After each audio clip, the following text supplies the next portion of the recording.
bakunze twama dusanga ijambo ry'Imana mu kiganiro igihe c'impemburo ndabaramukije amahoro ya Kristo.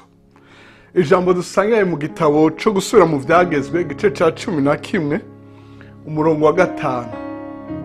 Gusubira mu vyagezwe gice ca 11 umurongo wa 5 handitse ngo n'ivyo yabakoreye muri bwa bugaragwa gushitsa aho mwaziye aha hantu.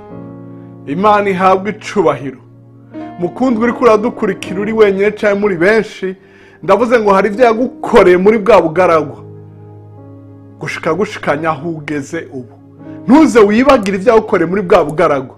Ntibatubarira amazina. Muga hariho ubugaragwa bw'Ikadeshi, ubugaragwa bwa Sinai, hariho ubugaragwa bw'Barune n'ahandi. Hari ubugaragwa bwinshi ariko bavuga ngo muri bwa bugaragwa ni wowe uzi ubugaragwa waciyemo, ni wowe uzi ivyo wahuye navyo gushikushitsa aho ushitse. Hari ivyo yagukoreye mwene data, hari ivyatumye ushikama, hari ivyatumye unesha, hari aho wiyumvire ko kabaye ariko uracahagaze gushikanya ahantu. Uwakuzigamiye mu bugaragwa niwe yakuzanya aho hantu. Imana ihabwe icubahiro. Ibi Mose ariko arabibarira Abisirayeli abasezera, abibutsa gukunda Imana no kuyumvira.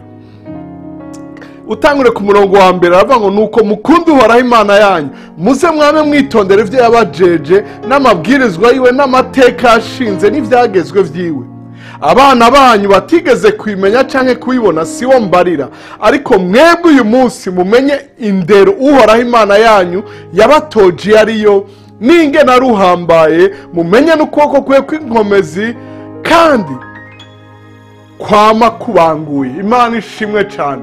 Ivyo waciyemo byose ni indero Uhoraho yagutoza. Hari ico ariko arakwigisha. Wicara usabe mpwemu yera agufashe gutahura ico Imana yakwigishije muri ubwo bugaragwa.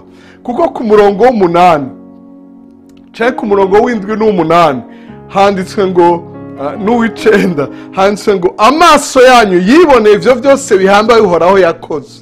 Nico gituma mukwiye kwitondera ivyagezwe vyose mbagera uyu munsi kugira ngo mubone kugira inkomezi mwinjira igihugu mugiye kujabukiramo ngo mucegukire, mubone kurambira mu gihugu Uhoraho yarahiye basokuruza ko azokibaha bo n'uruvyaro rwabo, igihugu gitemba amata n'ubuki.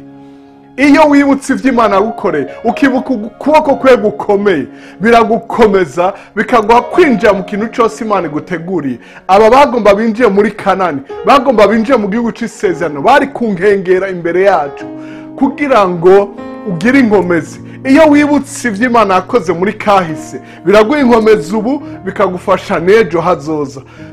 Mwinjire mu nkomezi, ntimwinjire gusa, ntimuhegukire gusa, ahubwo murambire. Uhoraho agomba ngo urambire muri uwo mugisha. Imana iguhezagire, Imana ibahezagire. Murakoze kudutega yombi, murakagirirwa neza n'uwabazigamye n'ukibazigamye n'uzobashoboza. Imana ni nziza, Imana ibabere nziza. Murakoze.